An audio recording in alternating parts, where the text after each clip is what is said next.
Assalamualaikum warahmatullahi wabarakatuh. Perkenalkan, nama saya Galuh Chandra Puspita dengan NBI 11122000142. Saya dari Program Studi Administrasi Negara, Fakultas Ilmu Sosial dan Ilmu Politik Untak Surabaya. Di sini saya akan menyampaikan materi tentang manajemen talenta pengelolaan sumber daya manusia. Dan video ini dibuat untuk memenuhi tugas evaluasi akhir semester mata kuliah MSDM Sektor Publik yang diampu oleh Bapak Dr. Andes Kendri Widianto, MSI. Untuk yang pertama yaitu latar belakang dari manajemen talenta. Ini adalah serangkaian proses yang dilakukan perusahaan untuk mengidentifikasi, mengembangkan, mempertahankan, dan menempatkan orang yang tepat di tempat yang tepat. Selain talenta, pendidikan dan ilmu pengetahuan turut berperan penting dalam mempersiapkan sumber daya manusia yang berkualitas dan kompetitif. Untuk definisi manajemen talenta, yaitu proses untuk memastikan bahwa dalam suatu organisasi harus memiliki orang-orang bertalenta yang mereka butuhkan untuk mencapai tujuan-tujuan dalam organisasi. Secara ringkas, manajemen talenta adalah proses untuk menyiapkan sumber daya manusia yang bertalenta atau memiliki soft skill dan hard skill untuk dikembangkan dan dijaga sebagai suatu aset yang wajib dimiliki oleh perusahaan. Ada beberapa prinsip agar manajemen talenta di organisasi dapat berjalan dengan efektif. Yang pertama yaitu selaras dengan strategi atau alignment with strategy. Manajemen talenta adalah bagian penting dari strategi bisnis. Bagian administrasi sumber daya manusia melapor langsung kepada CEO, setara dengan CEO bisnis dan anggota dewan direksi atau dengan kata lain memiliki akses ke sebuah komisi eksekutif.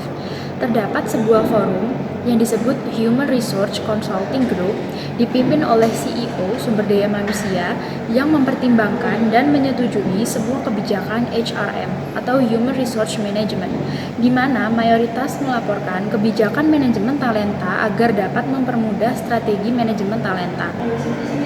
Yang kedua yaitu konsistensi internal. Budaya organisasi dianggap sebagai sumber keunggulan kompetitif bagi organisasi. Prinsip yang ketiga yaitu penguatan budaya atau cultural embeddedness. Budaya organisasi dianggap sebagai sumber keunggulan kompetitif bagi organisasi. Organisasi mengembangkan upaya untuk mengintegrasikan nilai dan prinsipnya dalam proses manajemen bakat, seperti proses rekrutmen, aktivitas pengembangan kepemimpinan, sistem manajemen kinerja, program kompensasi, dan manfaat. Yang keempat, ada keterlibatan manajemen atau manajemen involvement, yaitu proses manajemen talenta memperhatikan komitmen manajer dalam tingkatan yang beragam, termasuk CEO.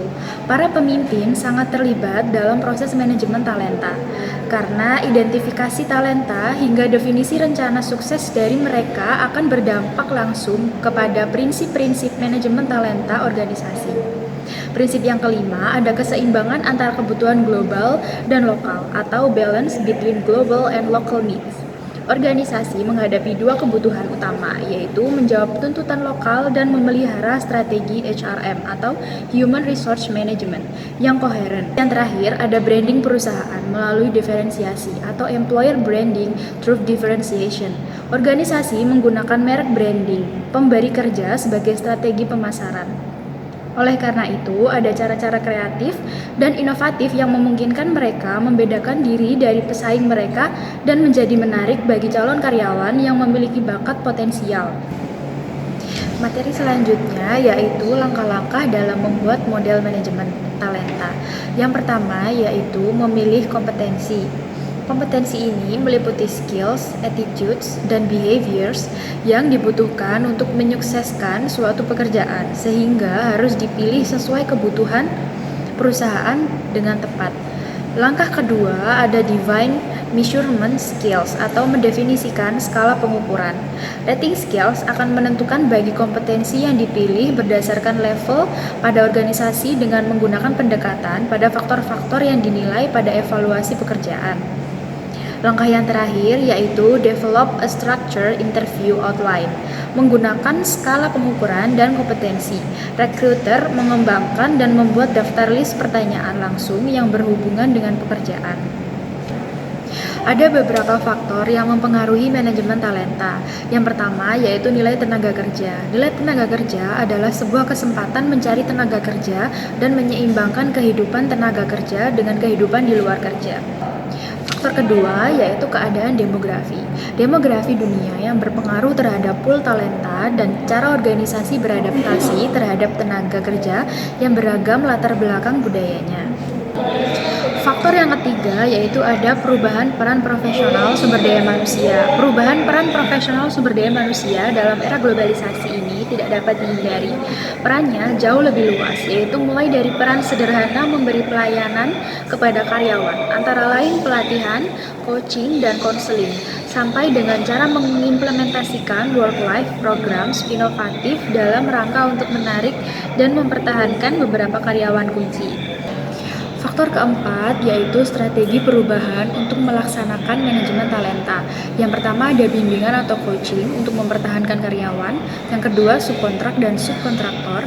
Yang ketiga rencana suksesi. Proses perencanaan suksesi yang disertai dengan penetapan kebutuhan mentoring, pelatihan, dan pembimbingan merupakan keharusan untuk meminimalisasi kesenjangan sekaligus menunjukkan terjadinya mobilitas karir atau terutama bagi para superkeeper. Faktor yang terakhir ada mengembangkan kepemimpinan melalui kompetensi. Ada strategi employment branding, menciptakan citra sebagai perusahaan yang memiliki kondisi lingkungan kerja yang nyaman. Materi yang terakhir yaitu ada faktor ketidakefektifan manajemen talenta. Yang pertama yaitu kurangnya keterlibatan kepemimpinan. Yang kedua, tidak ada hubungan yang jelas antara strategi bisnis dan strategi manajemen bakat. Yang ketiga, budaya yang tidak mendukung inisiatif talenta. Yang keempat, tidak memiliki kerangka umum, kurangnya pendekatan terpadu, dan kurangnya transparansi dan tolak ukur untuk menilai hasil dari inisiatif manajemen talenta. Sekian dari materi manajemen talenta yang dapat saya sampaikan. Kurang lebihnya mohon maaf apabila ada salah kata. Terima kasih. Wassalamualaikum warahmatullahi wabarakatuh.